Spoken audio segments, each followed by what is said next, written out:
The Tasty Freeze, located in Montezuma, Indiana.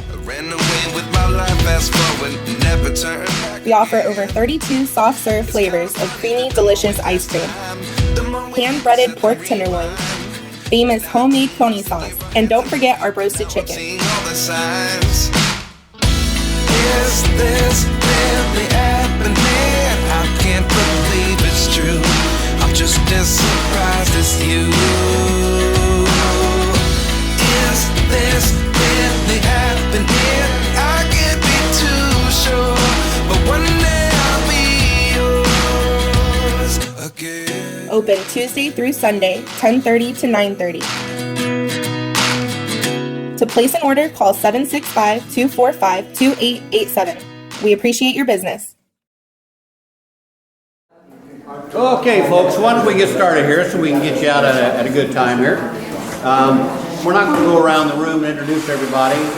I appreciate you all coming to come for this. If this is your first time, we have an annual meeting every year, and the whole purpose of that is just not to pat ourselves on the back, but we want you to understand really how valuable this group of people is. It's certainly not about me. All I do is open the meetings and lock the doors. That's all I do. The rest of it's all of this team and the marketing people. We have people that are involved in all aspects of business in the county. They are not ever in any position, nor do they strive to be in the position to promote their business at the expense of someone else. The whole hope is to raise everybody's businesses up to the levels that we only dreamed about even just a few years ago. And I think we're getting to that point. So all of that is responsibility, really, the marketing committee. Doug Whiteside's the marketing chair, and we meet on a regular monthly basis. Our meetings are always open to everybody, and we participate in the community by, if you didn't know, if we have any organization that is looking to promote some event that they would like to have, we always support them at 50% of the cost, up to $1,000. So anyone who comes to us with some kind of, some kind of event. See, when I start lying, I start coughing. That's the politician in me. Okay, so we work really hard to promote anybody with anything. Really only the requirements we have of anyone who does some kind of a thing. If you have come to us and you wish to have our assistance in promoting, then you need to do what it was you said you were going to do. And we've had some difficulties with that in the past, with areas that might say they're going to have some kind of a festival or some such thing, and then it just didn't occur. And as far as the county goes, for travelers, and we all travel, that's one of the worst things that can happen. If you've got some notification that something's going to be there and you make the trip and you go there and then there's nothing going on that was supposed to be, you're not going to go back. So we're very wary of that, very aware of that. And we promote not just the Ridge Festival, as people used to think was always done, or the Maple Fair. We really promote all year-round festivals, and there are things in Parke County going every day of every month that you can find to do, and it's just need to get the word out, and that's our job. How we get our funding, we're going to go through those numbers here in a minute, is from the state. It's a tax on innkeeper's tax on heads on beds, if you will. If you spend the night in the county at a hotel or a bed and breakfast, you're going to pay a fee, and that fee used to be 5%. And I don't want to go too far. We're going to talk about the expenditure. We're going to talk about the receipts, but I'm going to tell you how we get those receipts. 8%. It is 8% now, but it used to be 5%. So to start off in the beginning at a 5% innkeeper's tax. And so whatever your bill was at the hotel, they're going to add 5% to that, and that would come to the CVC. It does not go to the general fund in the county. It comes to CVC. It is our money to spend. We don't have to ask permission how to spend that. They always have to approve our budget, but that's just a ritual that they have to go through. They really have no say on what we spend our money on. They approve. We submit. Diane always submits a budget for us. We always try to put numbers in the right place so they can see in general how we're spending the money. But all that money is spent and not just promoting local things to our local folks, but really our goal is to bring tourism. Our goal is to bring people to come to the county to spend the night at one of our hotels. It is all lodging based. That's where we get our funds from. That's what we spend it on, and that's what we try to do. If, as a result of those people coming and spending that night on the bed, our local entities, our local enterprises do better, then of course that's good for everybody, and that's the whole goal that we do. No one on this board is paid for anything. We're all volunteers. The only payment that we have is to our person who does our social media and our IT. We would hire that anyway to someone to contract. We are very fortunate to have such a skilled person on our board who we hired to do that. Of course, we had to go through all the non-conflict stuff, conflict of interest things, which we've done. And so we promote what we do in the county through her, and you're going to see some of the marketing strategies, some of the things she does. She's just amazing. I'm saying good things about you. I hate that when I do that. I get carried away. Anyway, she does okay. For your kid, she does okay. So we're going to cover all that. You're going to see all that. Just one last thing on the innkeeper's tax. It was been 5% for years, and all of that came to the county. The county suffered expenses as a result of the things we do by bringing people here, because our first responders, of course, have to deal with guests who come to the county and have difficulties, whether they get lost in Tim's Park someplace or whatever has to be done. The first responders have to respond to those things. If we have accidents, if we have ambulance runs, whatever we have. So it was asked that be increased from 5% to 8%. And Spencer Dairy, the new state senator for our area, was very successful in getting that accomplished and raised that to 8%. So now the question is, how do we split that 8% up? So we were getting 5%. We were getting 100% of the innkeeper's tax dollars previously. Now it's 8%, so think of this in eighths, if you will. So we're thinking of eighths because there's 8%. Before, we were getting 5 parts of the money. 5% of that tax, 5% of that bill was paid in tax. We got that 5. Now it's 8. So we decided how to split that up. So divide that into eighths. We decided that we would give 25% of our receipts to the county to distribute then to those first responders, of the volunteer fire departments and others who respond on those first responder things, to protect the people that come to visit us. So of those 8%, that priorly we were getting 5. We're giving a 25% to the county now to support those first responders, which would be 2/8 or a quarter. So that means we're left with 6/8. So actually our funds, because of the result of that increase, have gone up by 1/8 or 12.5%. So we actually got an increase of 12.5% ourselves, but that frees up 25% of our receipts then to give to the county to make our people know and to feel and to be safe when they come to visit us, and they are. It's an amazing job they all do. So that's that innkeeper's tax. That's what that is for. It was a struggle at first to get that passed. But if you travel at all, any place you go, you're going to pay that extra tax when you go visit someplace. There's going to be a site tax or whatever whatever they may call it. And you may even see 2 or 3 different taxes on that same bill before you get out of town. But that's where that money comes from. So, enough said on my part. We're going to talk about expenditures first here. So, I think we got a couple slides. You did that one? You want to do the numbers? okay. I didn't have those on here, so. I don't know if you can read that. Can you read that back there? No. There's seats up here if anybody wants to move up. There's plenty of space. It's going to be like this for the whole presentation. So if you'd like to come up and sit here where you can see to read it, and we won't have to read it all to you, but it just talks about the CBC, how that first happened. So I already explained how that came to be. It was founded in 1995, so it's actually been in business about 30 years. It's been around about 30 years. Also need to know that we do spend some money on our assets that bring people here. Every year we will spend $10,000 to $20,000 of our $170,000, $180,000 budget that we have on siding or roofing covered bridges as they're needed. We have helped cover bridges in the past. We've helped the museum. We've helped frontage of stores. We've done lots of things to try to make our place more attractive, our county be more attractive to people coming in. So it's an 11-member board. So 9 of the people are appointed by the county commissioners. 2 of them are appointed by the town of Rockville. And so the officers, I'm president, Tim Thurman. Tim, what? You want to do that? Okay, Tim Thurman is vice president. Now, we've got some things here for you. This is all on the board who decided, basically this lady decided. She suggested we do this and we voted to do this. So she has this little token for our officers for the extra time we put in. So Tim Thurman is vice president. It's a free meal like a turkey run in. I've always wanted that. There you go. That's what you get out of it. Yep, you're okay. All right, and then Secretary Celia. Where's Celia? Right here. Celia does a wonderful job with minutes, keeping track, and things do come up because sometimes we'll have to go back. We'll get an invoice for somebody, for example, and maybe we will recall exactly what that amount was, or we won't recall exactly. Or Diane, the treasurer, may have some questions about that as well. Minutes always reflect everything that we do. So Celia, you do great. Couldn't be in business without you. We appreciate it. The real star of the show is Diana Barlow, and she's back there somewhere.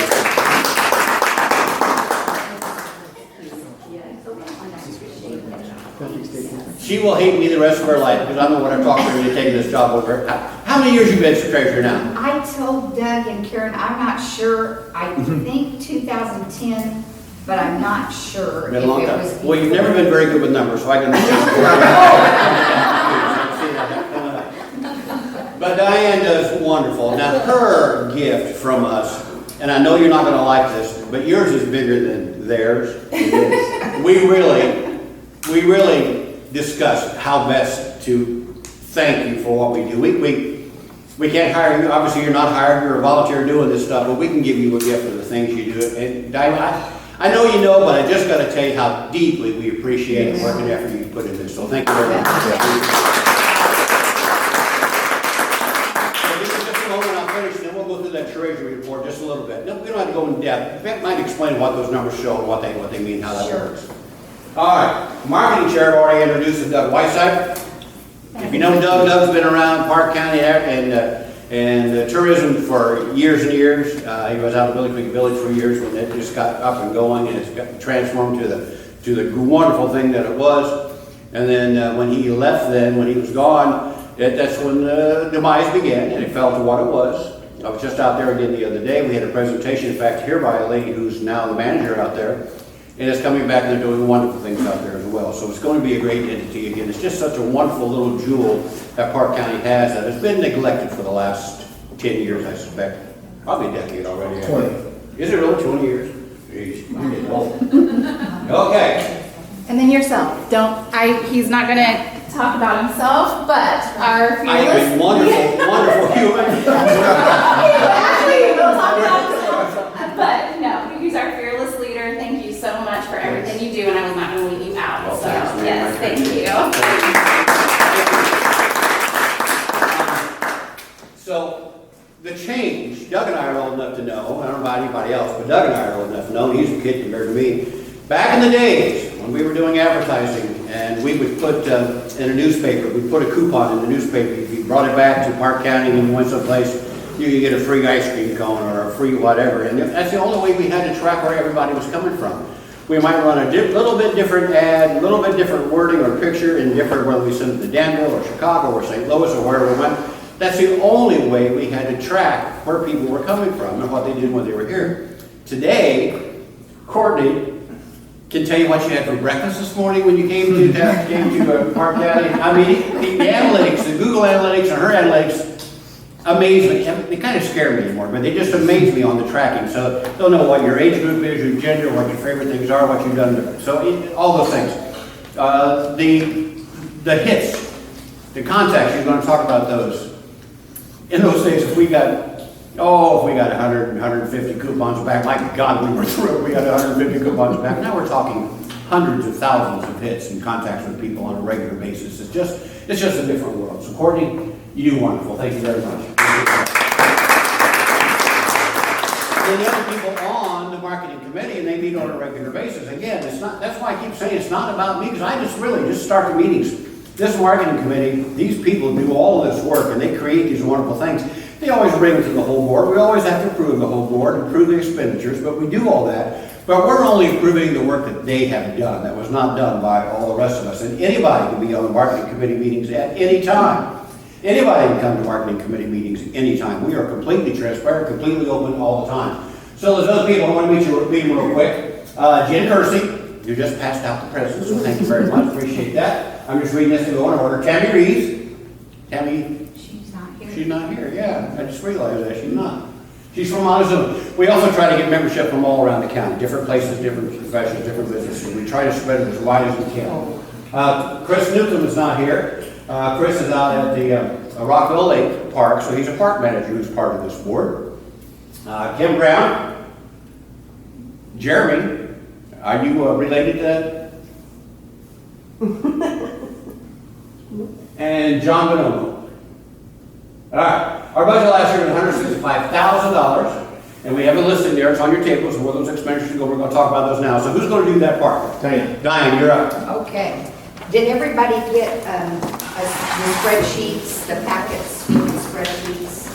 If you did not, I have some more. All right. We'll start with the expenditures first, and you can see that the total that was expended last year was $240,808.66. And on your spreadsheet, it's organized from the greatest to the least. And you can see that our greatest expenditure was from Midwest Printing, which is our covered bridge brochure map. And then we have spent $30,405 for PCI. Part of that was the restoration of a depot. And then ISPA, which is the Indiana State Festival Association, was our next largest expenditure. And then, I'm sorry that I didn't make that taller, that cell. Indiana Office of Tourism Development, the IDD. And then the IDNR Rec Guide, and then our social media and media management expenditure, and travel and magazine. And I'm not going to read all those, you can read them. No. But if you go to the next page, after that, there's a beautiful graph, and it shows exactly the percentage of the expenditures of the total. And so it's easier to see what the largest expenditure was. Now go back to the first page and look at the income tax receipts. I jumped it down. No, the income is later. Oh, income's later? Okay, all right. Well, I can tell you this, that we didn't spend as much as we received. How's that? That's great. So, how's that? So we still had $257,000 over that. Now, I guess I'll explain the rest of the other innkeeper's tax payment after we talk about that. Okay. Are there any questions? And if you'll please take a look at that and look at the chart that shows who our expenditures are and how we spend the money that you get in receipts. If you will please look at that and then tell us, do you think there's a way that we can use your money better? Because that's our biggest goal, is to try to use the money that is receipted into the county so that we can earn more money and we can advertise more for you. The monies that are received by you in innkeeper's tax is receipted into the treasurer, and then she in turn gives it to the auditor, and the auditor then deposits it automatically into the CBC innkeeper's tax account. The only thing it's used for is these things. So if you have any ideas of how we could do this better, we're open. Okay, I'll be quiet until the next go. You're doing just neat. Okay. All right, so was there someone who was going to cover these? You want me to talk about these? Okay, I didn't know if you had someone to sign these. So this is the type of covered bridge repair we make. We put roofs on some, we repaired posts on some. The Thorpe Ford Bridge here is an example of a bridge that, or this is Metro Bridge, what one is this? Thorpe Ford. Yep. Thorpe Ford, okay. And that's in the process of being done right now. We have done the Metro Bridge last year, we have done the West Union Bridge before. So we try to commit anywhere from $10,000 to $20,000 a year toward a bridge, which we typically split with the cost with the highway department. So it used to be the highway department would do all of that. Now we have these funds coming into the county as a result of the innkeeper's tax, and we share that with the county. And typically we will split that cost between the county highway department and the innkeeper's tax that we collect. The next slide then goes to the depot. We contributed, the town of Rockville supported this, but PCI, Lisa ran a great campaign trying to raise funds to get the depot restored. and it looks wonderful now, and so we also participated in that. When they did the lights on the main streets on 36, that was a program that was started by one of the council members from the town council. We also supported that financially as well. So we participated in as many of those countywide, townwide, tourism touching, attracting types things as we possibly can. It's not just all about trying to get people to come spend the night at the hotel. Okay, now we're ready for the receipt. That's for Diane. Yes, for Diane. So before Diane starts doing this, it looks confusing, but it's really not. If you just stay with it for a minute. The reason we have two is because, she's going to explain this. Once the receipts come in to the auditor, to the treasurer's office, we don't actually get a check until 3 months later. So that's why we have this staggered accounting. What's actual receipt and what we've actually received. So go ahead and tell me what that is. If you look at your sheet or look at the chart on the screen, you can see that at the top of the page is one section, and these are the actual totals that are receipted into the innkeeper, into the treasurer rather, from the innkeepers. The bottom portion would be what is actually deposited into the CBC account. And so you can see that the total amount actually deposited into the account was $257,000, $897.73. Now, I also have the 24 receipts. So far this year, there have been $94,694.92 deposited into the checking account. Just to give an example on that, if you're looking at your chart, up at the top, you're looking at 2023, the first line under the first darkened line, it says $44,067. You'll see that was received in July. You'll find that same number in the bottom chart, but you'll find it in October, so the same number. So from the time the treasurer gets it, we don't get that check from them until 3 months later. That's why we have two separate charts. One's the actual receipts, then one is the check we actually got from the treasurer when we got it. Pardon? Let me think. The zeros are because we didn't receive, there was a transition period, and I'm going to... We've had a difficult time last term with auditor getting things done that need to be done. So there were a couple of months there, if you look at 2022, that have zeros, and then there's one in 2020, three I guess, in 2023, where we had zeros. That's simply because the bookwork was not done, checks were not received and sent out. Monies weren't lost, we got them eventually, but that's why there's zeros there. That month we received no check. That auditor's office has changed personnel now, so we're back in good shape. If you look at the December 2022 total where it is zero, and then go over here to February, then you see where they got caught up, and it's $49,604.38. So it was pretty tricky to keep track of, but we did. But we made it through it, and we're in much better shape than we were in. And Diane has to suffer through the audits every year with the state accounts, state board of accounts, so. That's why her gift is a little bigger. That's why we love her. We appreciate you all, but hers is... And she can't possibly ever leave, so there we go.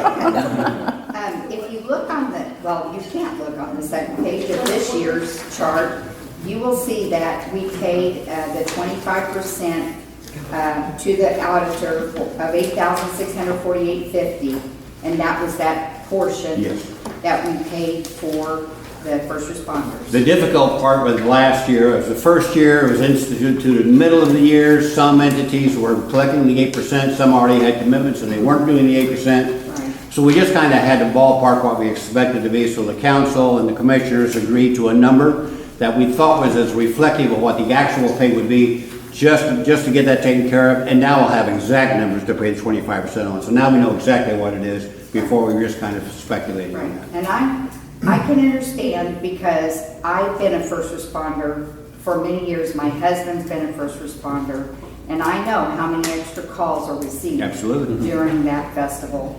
And so I do understand that. Tim can account. Tim's at there. He knows people get lost and or get hurt on trails all the time. Somebody's got to go save them, and that's what they do, and they get no funds for that. Right. So that's what it's for.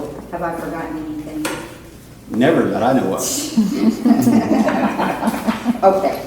If you have any questions, please feel free to ask. I won't. So how far behind then are the funds, when you get them? Like, if you got a check this month, what would that time period be from? Okay, for This is- instance. This we is received- April, so it'd be April. Yeah, okay, in March, January. it'd be January.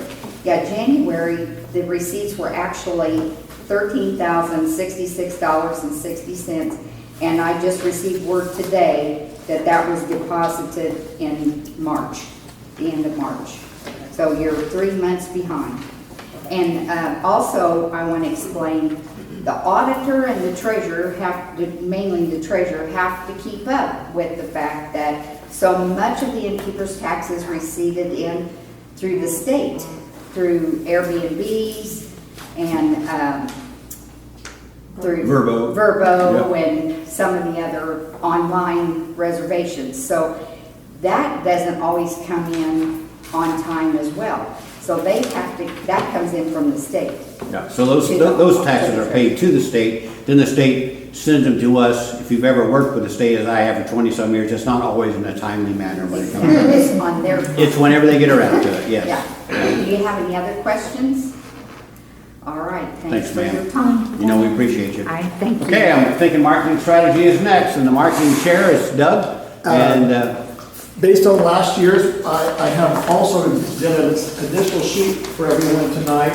As the questions that were asked last year and the year before for the commission at large, for the marketing strategy, we have actually broken out, as we go through the slides tonight, the actual cash that was expended on what we're doing and how we're doing that. So we'll proceed to the next slide. So the first thing that we do is on social media. Again, the marketing committee, I want to remind, is myself and Courtney is the social media chair within the marketing committee. We have Jen, again, on the Square Rockville. We have Celia at Bridgeton, and we have Diana at Montezuma. The 5 of us are charged by the president of the commission to work in marketing. So I get as I have been chair all but 2 years since 1995, I have had the leadership, and rarely do we come out of a marketing committee without 4 of the 5 of us always agreeing to the commission as a recommendation. So we'll sit in these meetings like we met 2 weeks ago for 2 hours and 40 minutes working on what we're going to present here this next month to the commission. And the ads and the things that we're doing, like in social media, when we opted to hire Courtney, each month Courtney gives the entire commission a proposal with which is based upon what the market committee has asked her to do. But as you can see, we post 5 or 6 times a week on Facebook and Instagram, on TikTok, on Facebook, creating photos, creating stories. All of that's under contract. The commission either approves or does not approve, or we add to what she has proposed that specific month. And then that next month, that is what she's then paid for at the direction of the commission. Okay? And that's some things that folks don't understand as marketing chair, and Courtney and I, throughout the year, we agree to disagree on some of the social media posts. The reality of this is it's always been approved by the commission as we look forward to the group of 11 of us and the constituencies that come to our meetings that are publicly. So basically in social media last year, we were said that we just spent a few $1,000s. Well, this past year, we spent $30,857 on social media. I actually broke down the percent. It was 13% of our total budget. Again, it showed what we would have paid Courtney, what we paid actually to Visa, which again, Diane does that. We also bought 2 different groups of photography that we will be using this year and that we actually own as a commission. And that's what, we put that photography in there because without the photography, we don't have the award-winning social media. I want to remind everyone that's here, and we have guests like Karen, our new CDB director, as we hope that you will be a great partner with Parke County and that we will partner with Terre Haute at unprecedented levels. But I want to remind everyone in this room that it is Visit Indy #1 in social media in Indiana. That is the state of Indiana, and that it is the Parke County CBC. Because when we look at the social media that we do and the quality of our social media, it's the monies that we're spending on our photography and the storytelling and the professional work that Courtney does on our social media strategy is very detailed on a month-by-month basis without exception. Okay, next slide. Again, we sent out 2 emails. As you'll see later, the numbers that reported our email strategy grow, but we only send 2 strategic emails each month. and they're basically broadcast to everyone. They're focused on basically what I called earlier today, when I had an interview, is basically canoeing, tubing, kayaking, boating, meaning water, or hiking, or nature things, or fair festivals and events, and that is our whole strategy.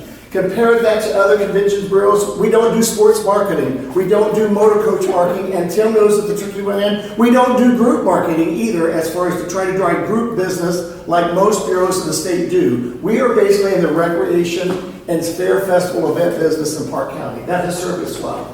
So that's our email. Again, these are the email subscribers. We went up from 3,683 and 23. So we have 13,000 folks that are getting it. This is an opt-in subscription. We do twice a month. Our print publications, again, if you look at the sheet, the Cover Bridge map is our largest thing that we do. We spent $33,648 on that. Again, Discover Illinois, it is a state of Illinois publication. We have been approved by the state of Illinois as a partner in East Central Illinois because of the numbers of heads and beds that Parke County puts in Eastern Illinois, specifically Tuscola, Marshall, and Danville, especially during the fall months, but not exclusively during the Cover Bridge Festival. We buy one page at least in every quarterly issue of Travel In. We've been in every issue for the past 15 years of Travel In except for one. We are on the back panel of the Indiana Travel Map. We are on the back cover of the Indiana Travel Guide. We are on the back cover of the DNR Rec Guide. And then in the Indiana Festival Guide, you can see the amount we spend there. We have a full page ad for the Cover Bridge Festivals, 9 memberships for the Parke County Cover Bridge Festival, and then we have 12 festival and event memberships. These are 2023 numbers, all right? And so that's the print publication. We spend, without the map, 47.5% of all our monies that we're doing are in print. Why don't you explain what those memberships are, how that works? Yes, the memberships, if you have an Indiana Festival Guide, the memberships are basically, the Festival Guide is an association of members, and we have 23 levels of members within the Indiana State Festivals Association, and basically those are the memberships we buy. The CBC buys them 100%. So if you have a business, you have an entity, and you want a membership for these benefits, we pay for that for you. Right. The commission has already approved everyone that was in the Festival Guide last year has already been tentatively reapproved, and we have 2 additional ones that we're going to do. Okay. Hang on a second. Yes. Did you have a question? No, she didn't know about the Facebook page, so I was showing her. No, okay. Yeah, Sorry. I didn't even know this Parke County, Indiana. I've never gotten it before, on my phone because I'm new here. So I'm just trying to see what you guys are doing for the ends, see what information is on here. So Okay. I'm just looking through it. Okay. Yep. Sorry, I didn't see your hand. My apologies. Oh, I do. No, she didn't raise her hand. I thought she had a question. Okay, and with the prepared sheet tonight, I did the prepared sheet. Hopefully you won't have as many questions if you do have questions, but I thought this would take the treasurer's report and what she had done and apply it directly to marketing. Okay. The next is the Cover Bridge map, which is really the #1 thing that we do. It's basically with the Cover Bridge map. The printing of the map was $33,000. We spent $14,795 to distribute the map statewide with tourist information services throughout most of the rest areas. They also do all the welcome centers and all the rest stops on all the interstates on the routes that we have purchased. And then we also included in that distribution of the Cover Bridge map. We go to 2 travel shows that tourist information goes to. They go to the Fort Wayne Travel Show and the Indianapolis Boat Port Travel Show, where we don't have to have a booth there, but they give our brochure out. We were #2 at Fort Wayne and #2 at the Indiana Boat Sport and Travel Show for the brochures that were given away. And how many do you typically print? They go through about 5,000 between those 2 shows just for Parke County. Okay. What's the print number on that? The print number we printed last year was about 95,000. That's what our number was out. Yeah, I believe it was about 95,000. And then basically within the biggest distribution locations that we give away maps in the county are the Parke County Incorporated Visitor Center, the Bridgeton Mill, the Fountain Trust Company, the Tricky Run In, and the Rockville IGA. Most people don't realize that the Kirby Foods now, both the bank did have a brochure rack last year, and also we have the brochure rack on the inside of the front of the visitor's guide. And that is where the map distribution or the brochure distribution has been done.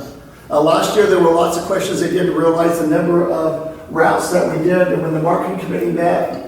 Also, this is the new brochure, and to differentiate last year's brochure is what we call the white brochure. It means it's a similar look on the front, had white letters. This year's has got black letters at the top. So that's what we call, if you have white versions, let me know. We're collecting the white versions. They have the 2024 dates in them. We're taking those. I personally deliver those to rest stops throughout Indiana. We want the black ones delivered and distributed primarily in Parke and surrounding counties, because those are the newest that has 24 and 25 dates in it. Okay? Again, if you'd like maps delivered, either Lisa and I are the primary contacts, either our email address or call us, and then usually within 3 or 4 days, we're pretty good about getting those. This year, I have personally delivered, which is hard to believe, I told Lisa, 10 cases to the 36 saloon. We normally take them, when we got them printed in February, we took them 8 cases, and they called earlier this week and wanted 2 more cases. And they had gone through 8 cases since the Friday before the first weekend of the Maple Fair. So obviously, based on that, they're probably going to be at our top distribution points next year. And basically, they couldn't tell me why that the number of brochures they've given at the 36th saloon, other than they're having a fabulous year, was the only answer I could get out of the manager there. You might mention lodging listings too, how we do with those. Yes, the lodging listings are within the brochure. Those are basically, you have to have a, correct me, Mark, you have to have a website and you have to be open year round, unless you're a cabin.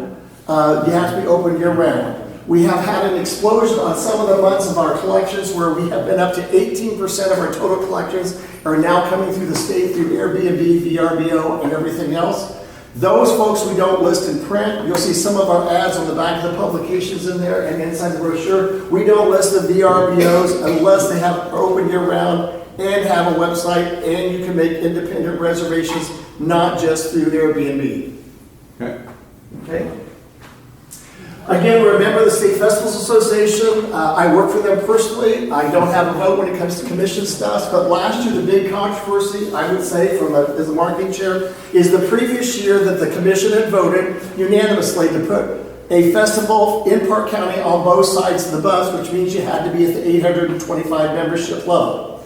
Again, last year when we met, what we did for 2024, which is you'll see in the vehicle out front, after 45 minutes of discussion, Courtney finally said, because we were trying to pick one for both sides, Jen was there, Diane and Celia were there, and I'll say this, the first year we had one from Rosedale on one side and one from Bridgeton on the other side, and I can say publicly, Celia wanted to see another one from Bridgeton to be on the side. It's been a good, and basically by the end of the meeting, I don't have a vote. The 4 of them voted unanimously to recommend to the commission that we raised every Parke County event to the 825 level, which puts it automatically at no additional cost on the side of the promotional vehicle. So this year we have 20 logos between the front, the back, and the 2 sides. Keeping in mind that the Indiana State Festivals Association was founded in 1972, and the Parke County Maple Fair and the Parke County Covered Bridge Festival are 2 of the 8 founding members from 1972 that founded our association that are still members. So within our association, 2 of the founding 8 members are here in Parke County, and they are on the front of the festival business. This is the 2024 version. This is what we call in parade mode. The first day we took it home and put all the graphics. It is our 3rd year of the promotional vehicle. Last year went to 121 fairs, festivals, events. I went to 119 of those. I've had other people drive it to the other 2. The goal for the board this year was to do 150. During the eclipse, I personally went to 7 events in 4 days from Gibson County to Wayne County. That's both statewide and many counties in between. It only goes to events that are members. The exception is it does because I'm scorekeeper for the football team, and we play the school song. We're the last unit of the homecoming parade before the victory bell. And so that's the only place that you'll see us that we go where we're not a member. This year, though, it's a political year. And last year, the festival bus had all 7 candidates that are running for governor. That means the 6 Republicans and the 1 Democrat got their picture taken with the festival bus someplace throughout Indiana. And the board directed me to take it to political events, both Republican and Democrat, to remind the state that the Festivals Association is in the business to promote year-round festivals throughout all the state. So you've seen me here locally go to a couple political events. People said, why are you driving the bus, Doug? My employer told me if it's close, to take it there, remind both state and federal and local folks that our association's been around since 1972, and they'll see us sometime at one of the parades that we're at, no doubt. Okay, our event promotions. We promote almost every event without exception that's in the festival guide that is a major event in Parke County, and all of our small communities, we have at least one of those, and we have a few of those at Turkey Run. We pay for their association membership, which was $825, and we know that overall we spend over $1,000 promoting every one of those individual events when you count in the social media, not counting the print stuff that we do. And you'll also notice that in the event promotion, every brochure that the commission has printed and every major print ad that we've ever done always has the date and the time and the name of the Parke County Covered Bridge Festival in it all time. We're the only county in Indiana that on the cover of their brochures that have the name Parke County Covered Bridge Festival, and it has either 1 or 2 or 3 years of dates thereafter. That is how we have taken the Parke County Covered Bridge Festival since the inception in 1995 of the commission, where we started that in 1996 in the 1996 Covered Bridge map of putting that on, and that's why we're no longer in the bottom 15 or 20 of the big festivals in Indiana. We have now been for the last decade #1. There is no county in Indiana that promotes their premier festival, fair, or event like Parke County does. There's no exceptions to that at all. And I will challenge respectfully our new CDB director. I can rest assured that I know that the new CDB director probably will not be putting their biggest fair festival event on the cover of their brochure. And this is where we're very unique as a county, is that that's why we have the millions of people that come to our county in 10 days, because we've had this kind of marketing since 1996 without exception in all of our major print ads. Our brand identity, we've had this option.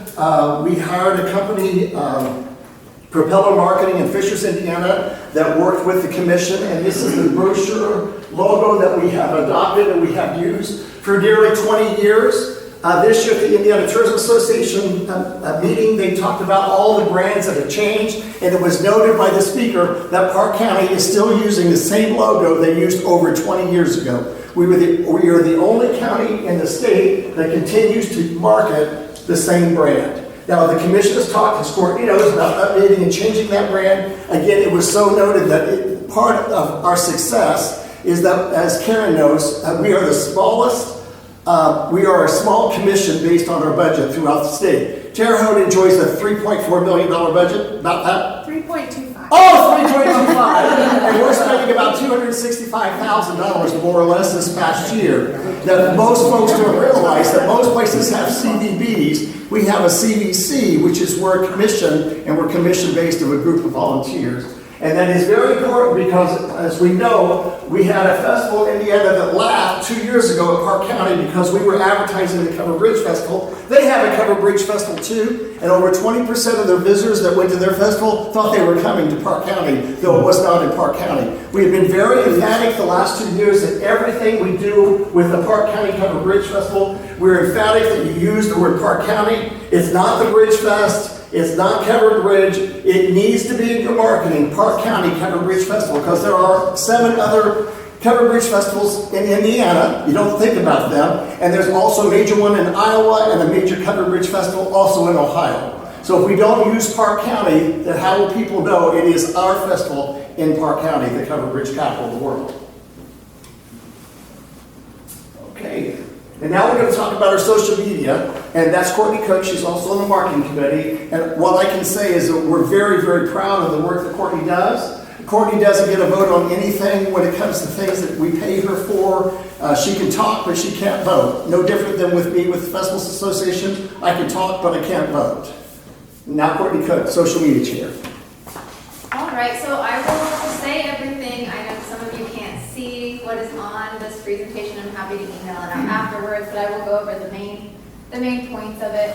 And these analytics, also keep in mind that these are from end of year 2023. These are not current. So, if you look at our Facebook page now, it's obviously larger than it was at this point in time. So at the end of the year, in 2023, we're at 82,600 Facebook page likes. As Doug mentioned earlier, we're sitting, in comparison to a lot of other similar pages, we're sitting, at number 3, Visit Indy being number 1, Visit Indiana being number 2, and then us. And again, that's huge, especially in comparison to the other CBD budgets that we're talking about. And that's been 3 consecutive, or how many consecutive years? 3 consecutive years. Yeah, our gap between us and the state is narrowing. So in 2023, we gained over 16,000 page likes on the Parke County Facebook page. Our analytics, we were up by, we had a Facebook reach of 4.7 million.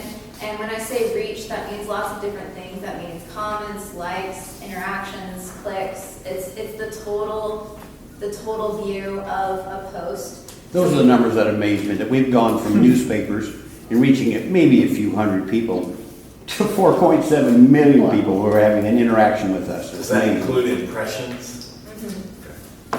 Yep, so 4.7 million reach on Facebook. Facebook visits, which we actually directly visited our Facebook page, is for over 415,000. And you can also see, you can't see actually, these little green arrows up. It just means that it's increased significantly from the previous year. So every year it does keep growing. Our Facebook top posts, and I have 2 different slides for this. These are our actual top 3 posts in the entire year of 2023 on Facebook, and you can easily probably see they're all Parke County Covered Bridge Festival. The first one is 75 days till Indiana's largest festival, Parke County Covered Bridge Festival, and it continues on. The second one is what's your must-have, Parke County, Indiana Covered Bridge Festival food. The third one is 10 days till. So these are generally our top performing posts because it's such a huge festival, obviously. So I also wanted to include non-festival performing posts. So these were our top 3 non-festival Facebook posts. Number 1 being welcome to West Union Covered Bridge. And I think this is a great reminder that, people still love our covered bridges. They might, especially like living here, they might just seem, we're used to them, but people still do love them. They love the history and they love how many we have of them. Number 2 is actually a welcome to Shade State Park, often called the less popular little brother to Turkey Run State Park. And number 3 was actually a winter feature on Turkey Run State Park. So these were the top 3 posts. And I don't have the overall reach, but for example, this first one had over 2,000 likes, the second one had over 3,600 likes, and the third one had over 2,000 likes. Thinking about combined reach, we had over 6 million reach just on Parke County Covered Bridge Festival posts in the year 2023. You can see the huge collage of images, lots of festival imagery that we've gathered over the last few years. Our Facebook group, this is something newer. We introduced this group in August of 2022. We wanted a place, especially, we heard a lot of feedback from innkeepers and lodging facilities that they wish they had a place to communicate quickly to people that were coming to visit for the festival. They have openings, they have this or that, or even vendors that are, hey, I'm set up in Bridgeton, I'm selling XYZ. So this Facebook page has been extremely successful. At the end of 2023, we're at 39.5 thousand followers or members, and now we've exceeded that. I think we're over 40,000 members now. So that means that many people chose to join this group and get updates regularly on all things Parke County Covered Bridge Festival. On Instagram, in 2023, we ended up with 7.5 thousand Instagram followers.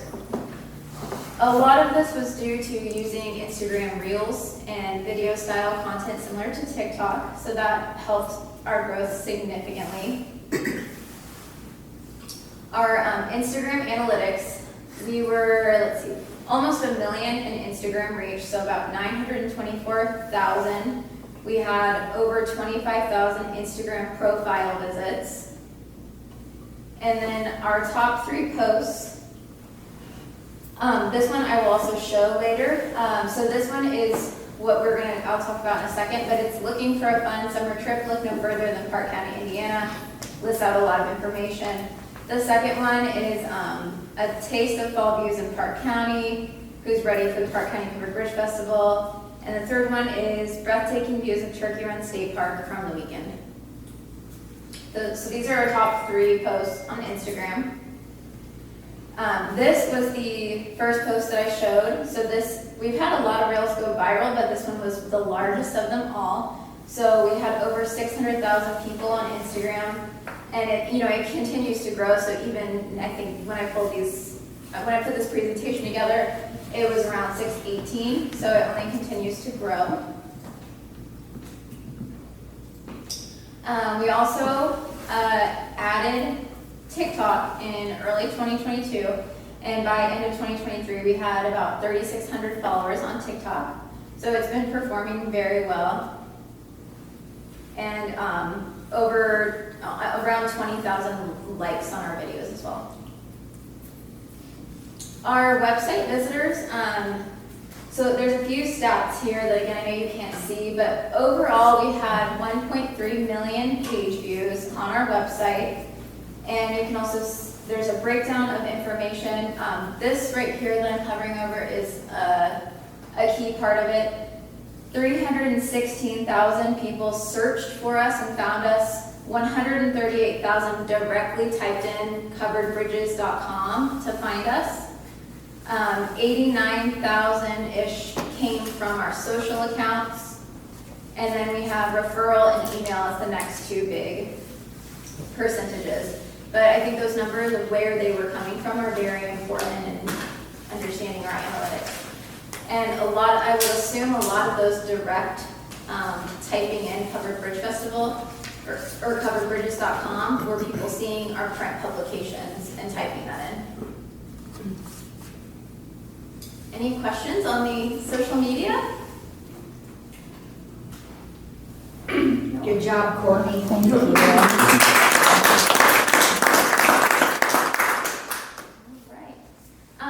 So last thing, I think Doug already talked about this, but if any businesses would like covered bridge maps, they can reach out to Nisa or Doug. And also, if you are a business or know of a business or an inn or anything, and you want to be listed on our map and our website, also reach out to Doug, and you can get that approved by the CBC board.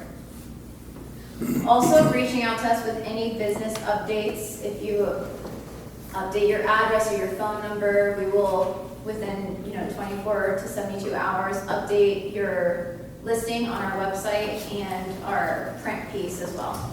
Doug, what is the best way for people to reach you if they? By email or by cell phone. Okay. Was that on the slide, or can you say it in case people want to write it down? Yes, it's @gmail.com. I'm only working at the bank now 1 day a week now, so the other 6 my family will tell me I'm either out on the festival bus or I live in my home office, as anybody knows me very well. I'm pretty good with answering email. To go back to the previous question is that the things that we do, we have to remind everyone that the commission meets the 4th Wednesday here in this building in the back. 6 o'clock. At 6 o'clock, and every meeting that we have, a third of the time is basically broken down. A third with Diane on the reporting, a third on my leadership and marketing, and the last third is the social media report, which we get an extensive report on what the analytics are showing us on everything, and then based on the social media that we're seeing, and by the reaction we're getting is how we're adapting that in our print marketing as well. And I think that's very, very important. We've had a bigger emphasis more recently, and some of our statewide ads, I don't want to say abandoned the major picture of a covered bridge, but we have specifically found that when we target Turkey Run State Park, specifically with the ladder trail and or the suspension bridge, that draws a lot of interest and a lot of readability and a lot of pickup ability as well. And this is one of the reels then Yes. that you post on Facebook. Can you start at the beginning? Do we have volume on it? Yep, I will. That's the start of it there. I'll I'll turn the music on as soon as it restarts over again. Okay. Again, 3 and 4 years ago, we spent thousands, or almost over $10,000 over the course of 2 years. Makes me feel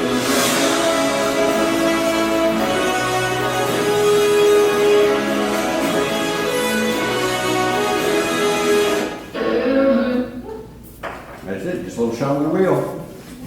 Amazing. So that's when we spent the 10,000. We've done the 8 videos that are on our website again, and upon that, in the last 4 years, we've spent another probably 10 to 12,000 buying professional photography work. That's part of the secret that people, I think, in life do envy what we're doing, is the quality of our Facebook page and our social medias, the images that she produces on that. As Jim says, we're getting a major increase with the collections this past year. You saw what the budget was, and that we didn't spend we had 27,000. We have to end of the year in 60, and the commission, by and large, has committed to doing the $35,000 Ford Bridge, and that 80% of the additional monies that we bring in, it is the intent of the commission to try our very best, is that is mostly going to be spent on social media. Okay. Very little bit on print. Yes, Karen? So do you manage your own website, or do you use like Simple View or anything? Yep, we do. You manage your own? What did you ask if we use? If you use Simple View? Jen had a comment. Yeah, I just want to say, so if you are comfortable with your social media, it is really powerful to be able to utilize a lot of the videos. Let me tell. Jen owns a business on the square, a candle business on the square, and she uses that kind of thing. So Yeah. that's what she's talking about. She knows what she's doing with this stuff, so she has suggestions here. Thank you. Well, and I have a great friend like Courtney too that gives me little tips and advice when we have coffees. But it really is a powerful tool, and it's free marketing. So, and the fact that the CVC has paid for these marketing pieces, and you all can use them. So, for example, the videos that were done, people came in. There were videos that they came in and to all the businesses on the square. They went to restaurants. They went to the parks. We have several broken down videos, and they are all on YouTube. Yep. Where can they find them, Courtney? On YouTube, under our page, Parke County, Indiana. Parke County, Indiana on YouTube. So if you like Google the search or put that in your search engine, it'll take you to those videos, and you can actually share them. So I'm able to utilize that piece, that link, within my own social market. So if I'm saying, I'm having a candle bar on Saturday, here are all the other things that you can do while you're in town, while your candles are curing. Please stay for the weekend, visit our county. And by the way, have you checked out the hotels, motels, Airbnbs?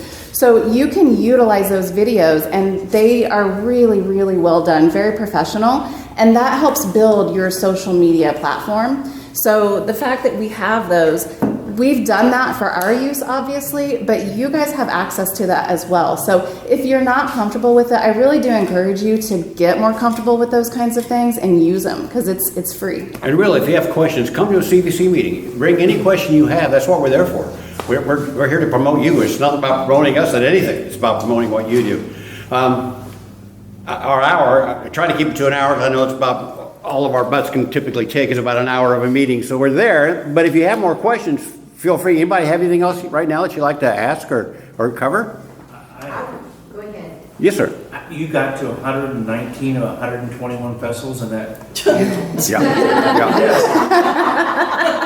Yes. Mr. Peanut's looking for somebody to drive. You have to be a college student or a graduate student. I have had numerous people said that to me. I'm not eligible. Oscar Mayer, we will be I'm telling you, you're calling. That's funny. I just wondered if anybody here had noticed any increase in their business or their stays during the eclipse event. Oh, yeah, we did. Yeah. Did you notice it? Yeah. Good. Good. The traffic counter in Montezuma recorded 47% increase in traffic in one day. Good. Good.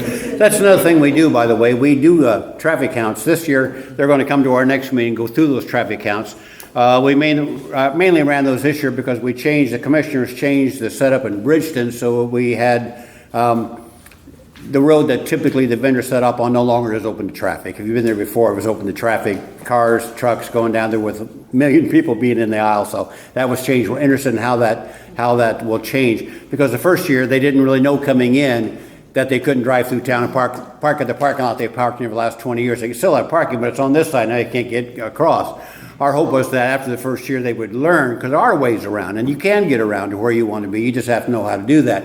So we hired the Thrive entity. It's a West Central Indiana economic development thing, and hired them to do a study for us. Unfortunately, some of the numbers on Bridgeton aren't going to be accurate this year, because someone who was opposed, I suppose, to having that closed, cut some of the tubes that we have for the wire counters. So we'll survive. We'll get beyond that again. We'll start checking those on a more regular basis during festival, but that's what occurs. But that's the kind of stuff we do. We just don't sit around and wait and see what happens to us. We try to make things happen and see if those efforts we take are worthwhile. Yes? Well, I'm just wondering, because on the Parke County, Indiana Facebook page, since the innkeepers are actually giving you money for that, do you guys promote the inns on there at all? I didn't see anything. Yes, if you look. Just curious. Yes. Many of them that Courtney does, if you look within the first post, you'll see at the very last, there's a link within the link to go to our website that has all our lodging facilities on it. And all of our history, every requirement of anybody who wanted to come and split a brochure. So say that he wants to come and the way it works, we will split the cost of your brochure for your event 50-50 up to $1,000 out of our pocket. The only requirement we had was that every lodging was listed, because we know that's where it comes from, and that is who we promote. That's all we're here for. Yep. And so now we have done that, maybe less on some print items now because technology. Now you can go to the webpage and all of them are right there. They're all linked. They're all findable right there and searchable right there. So that is premier with us, and always, that's a great question, because it always has been premier for us. We understand what our job is, and our job is to promote you, because you bring money to us so we can do all the other things. Yep. Jim? Yep. Somebody was speaking earlier about covered bridge maintenance, and you mentioned the Thorpe Ford Bridge. Okay, Thorpe Ford Bridge is not in use.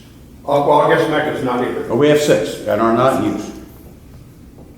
So, are you just funding the ones that are not used, or how's that? Or No, you fund them differently? Whatever the need is, wherever the need may be. Yeah, we have funded those county, and those that are with the county, we will split 50-50. But even the ones that are set aside are still county property, so the county still maintains those anyway.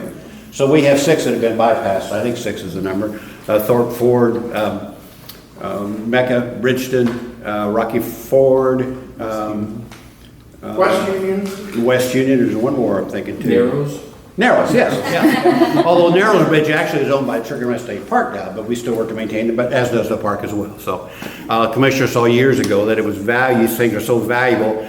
If they no longer met the requirement of the farmers and the businesses around, that if you can't get combines to them anymore, you're going to have to do something. Most every other county throughout the years has simply torn down those old bridges and built concrete and steel bridges to meet their need. Well, we meet the need as well, but we're not going to tear down a covered bridge to do it. We get an easement to a property next to it and build and keep what we have. That's always been our goal to do that. So I get asked a lot when I give talks places about why are there so many covered bridges in Parke County, and they think it's because of the brilliance of the commissioners. Currently, it's the brilliance of the commissioners. But in the past, it's simply because we're a poor county. And why would we tear down a perfectly good working bridge just because it's made out of wood?